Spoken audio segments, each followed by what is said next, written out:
Well, hi everyone. Good morning wherever you are. It's early on the West Coast here. It's 7 a.m. It's good to talk to you. Good to have everybody here joining me for the latest Aurelian Coaching webinar. So today we are talking about confidence versus self-confidence. And like a lot of these webinars, the reason it's come up is in my dealings with my clients. And there's been enough confusion, and I've had to make so many of these distinctions with my clients that I thought it was really critical to make sure that other people understood this distinction. And the reason it's important to know the difference between confidence and self-confidence is because they operate in totally different ways in our lives. They're so different. And if you are frustrated about the results that you're getting in your life, or you're confused, or you don't know what to do next, or you feel hampered by something, it matters whether you need to work on your confidence or your self-confidence. So that's the topic today. So I hope everybody's been doing well. These times are crazy to say the least. And what I've seen is a lot of people, not just coaching with professionals, but coaching with each other, coaching with friends and family. We are all seeking some solidarity, some understanding. And I just want to say that my heart goes out to the people who are really struggling right now. And that's probably everybody. I would expect it to be everybody really struggling with what's happening in the news. And so I'm hoping that people can find ways to use their voices and self-care at the same time. This is a hard thing to do, but when we're trying to take care of others, we sometimes forget to take care of ourselves. And so we need to keep both in mind. So moving on to this week's topic, this month's topic about confidence and self-confidence. Actually, the news headlines are pretty pertinent here, because let me start off by first defining the two concepts. The first, let's do confidence first. Confidence is what you have when you have evidence of something. When you know something has happened, when you have seen it occur, you can have confidence in that thing because you saw it happen. It's right in front of you, okay? So when you hear, whether it's military or political, a vote of no confidence, right? What does that mean? It means that based on the actions, based on the evidence, we don't have confidence in that leadership, right? So that is something that I think people are a little bit more familiar with, a little bit more grounded with, the definition of confidence, right? You have evidence, you have some data, you have outcomes, you look at it, and either you're confident in it or not, right? You can be confident that a thing can occur because it did. Okay. Self-confidence is totally different. It is like night and day. And what self-confidence has to do is it's not actually grounded in facts at all, okay? Self-confidence has everything to do with the beliefs in yourself. Beliefs only, right? So let me draw some distinctions here. So there are, I do a lot of career coaching, for example. So people come to me and they say, I really want to be promoted to a VP position, right? I really want it, but I just don't have the confidence. And here's the distinction that I want to make. Unless they've been a VP before, okay, yeah, I can understand why you don't have confidence because you don't have evidence. You've never been a VP before, okay? You've never played that role, made decisions at that level, executed on your duties and responsibilities in that high of a position. So yeah, no confidence in it because it hasn't happened. But what we need to work on is your beliefs that it is possible, that you have what it takes to get there. What people are struggling with in that scenario is the self-confidence that they need in order to put themselves forward for that type of a position, right? Show up as a VP believing that they can do it. Okay, so that's one example. I have another example. You know, there are people who want to hit you know, six figures. Okay, I want to make six figures for my family and my career. It's a big milestone that I'd like to achieve. But again, if you haven't hit six figures before, this is not a confidence issue. This is really self-confidence. Do you believe that you have what it takes? Do you believe that you provide the value to an organization that is worth six figures? Okay. In a more simple example, you know, when you were probably first starting out in your career and working on a number of projects, gosh, you're doing new things all the time, right? So you're working on this project, you've never done that before. It gives you butterflies. You may have a lot of uncertainty, right? But once you get through that project and it's a success, you have confidence that you could tackle that again. You've gone through it, you've seen how it works, right? You celebrated with your friends at happy hour because it concluded and it was a raging success.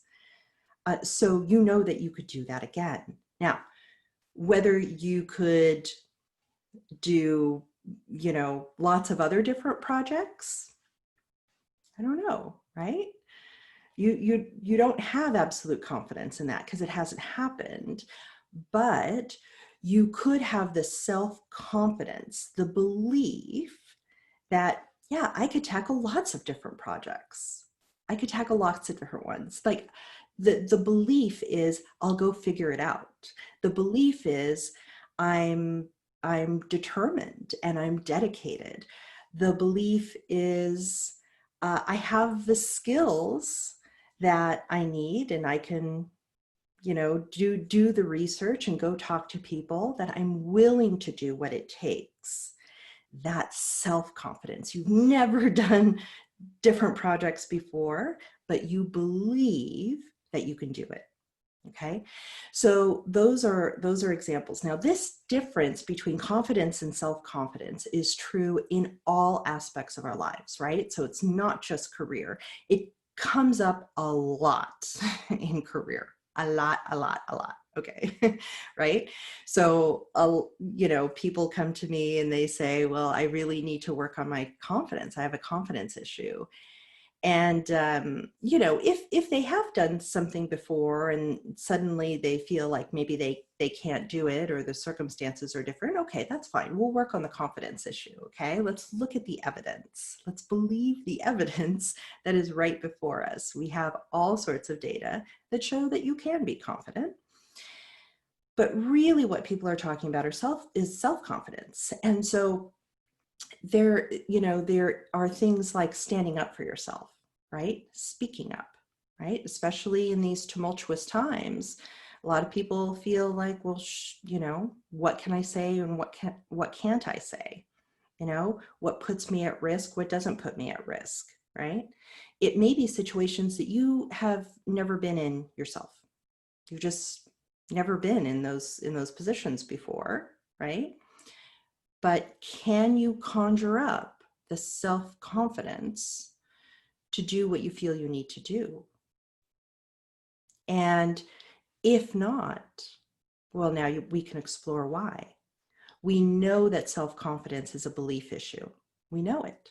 So we explore our beliefs. We explore our beliefs and say, what beliefs are hindering us? What are we afraid of? What do we believe we're not capable of? What do we believe that we're not capable of withstanding, right? So we might be afraid of backlash. We might be afraid of judgment. We might be afraid of other things. And so what? So what? Can you believe that you can do a thing despite all of that? That's self-confidence, right? So you can see the difference between these two things and how they manifest so differently in our lives. And what that means is that when you want to increase either of these things, you have to go about it in fundamentally different ways, right? So for self-confidence, you need to work on your thoughts.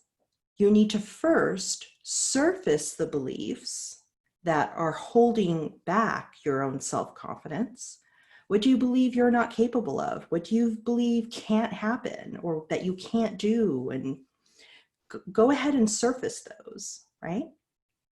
And then either with yourself, your BFF, a coach, your spouse, sort of work on, why do I believe that? Why can't I believe something else, right? More favorable, more empowering about myself. How do I practice those thoughts, right? How do I dismantle the negative thinking and build up the positive thinking? That is the exercise in building up self-confidence. That's the thing you want to increase, right? But you can just do a distinction here that's very, very important. When you go through this exercise, it's critical to surface the beliefs that are holding you back, right? And what a lot of people do to build up self-confidence, and I'm not saying it's a bad practice, but this is what typically happens, is that people do a lot of affirmations, right? To correct any negative thinking, they don't explore the negative thinking. They sit there and they just try to overpower it with positive thinking. Okay, so that can work to a certain point, okay, up to a point. But what happens is when push comes to shove, right? When you're really in the moment, all the negative stuff will win out. So you can practice your positive affirmations day after day after day, every morning, looking at yourself in the mirror. That will make you feel better. But when it comes down to it, and you are on the spot, and you need to behave in the way you want to behave, the way you've been trying to condition yourself to behave, the way you want to be self-confident that you can behave, sometimes it doesn't happen. Sometimes it doesn't happen because when you're in that moment, when the spotlight is on you, even if it's just you putting the spotlight on yourself, what happens is if you haven't resolved the negative thinking, all of that comes to the surface. Okay, so if you are seeking to increase your self-confidence, step one is to surface the beliefs about yourself that are not serving you, that they're hindering you, they're keeping you down. Surface what those are first, rather than jumping to affirmations of rainbows and daisies and puppy dogs running through fields, okay? Go ahead and surface. This is the uncomfortable work, right? this is the hard stuff. So, but that's the healing, right? So you go ahead and surface all those negative things and explore why. Why on earth do I believe that about myself? And it's through putting the spotlight on the reasoning behind those negative thoughts and how those have been developed over time that you can then begin to shift to practicing the positive thoughts. It is in the reason that you have the negative thoughts that you can begin to build the positive thoughts. Okay, so that is how you increase self-confidence. Now, confidence is an interesting thing, right? Because we know now that confidence is based on evidence, right? It's the things that we've already seen. So if you want to build up confidence, if you want to increase confidence, and this is just as important as self-confidence, right? But if you want to increase confidence, what do we need to do? We need to increase our data set, don't we? We need to increase the evidence. We need more situations to look at in order for us to increase our confidence. So what does that mean? We have to go do things, right? We have to go do things. Or we have to surface the data somehow. We have to do our research, right? So now the way to do things, okay, the way to increase your confidence is there are actually 4 steps, okay? A lot of people think that they're waiting to be confident first before they try something. They're waiting to drum up enough confidence in themselves before they try something.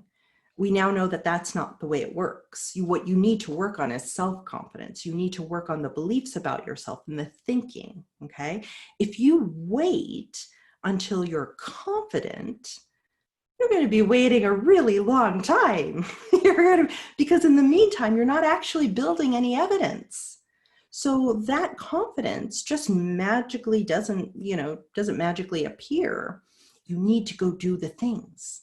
Okay, you need to go do the things. So how do you do the things?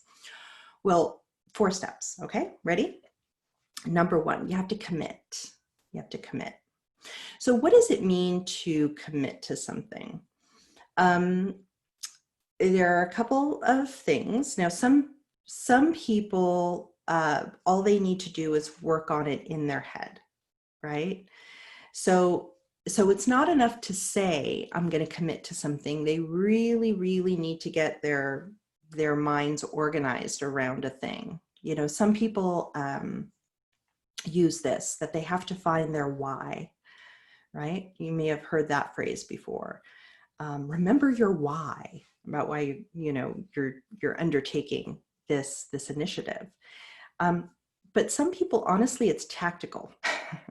I'm one of those people that's very, very tactical to me. So when I say I have to commit to something, it means very tactically, it needs to go in the calendar. If it's not in the calendar, it is not going to happen. I promise it won't happen. It's just the way I work, right? So I have to put it in the calendar. And secondly, I have to honor the calendar. I have to decide that I'm going to do what's in my calendar because I have prioritized it. That is, if it ends up on the calendar, it means that I have committed. Okay.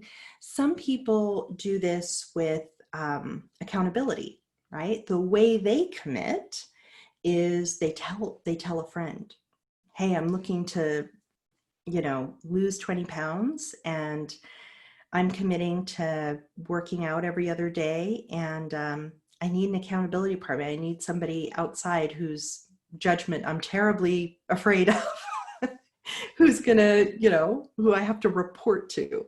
Would you be that partner for me, right? You hear about this a lot. So there might be lots of different ways that you can commit to something, and you have to surface what commitment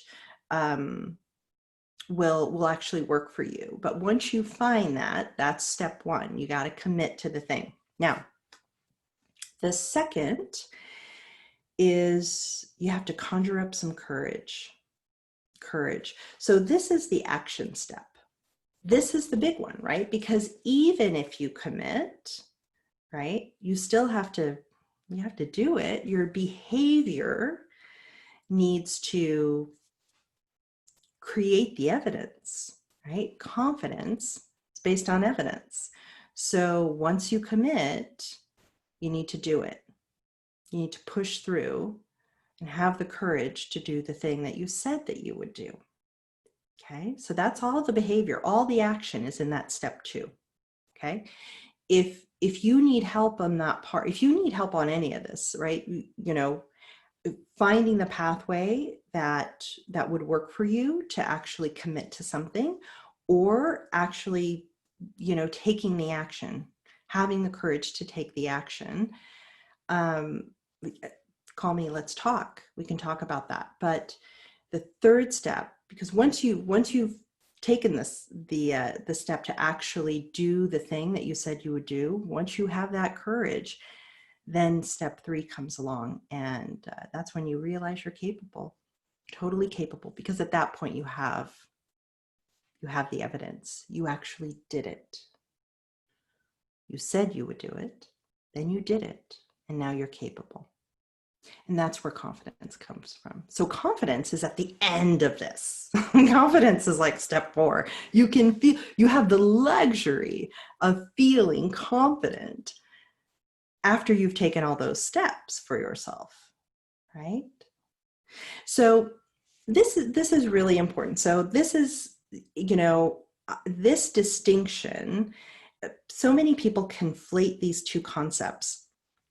And if people are conflating these concepts, they are misdirecting their energy when they're trying to make some changes in their lives and trying to see different results.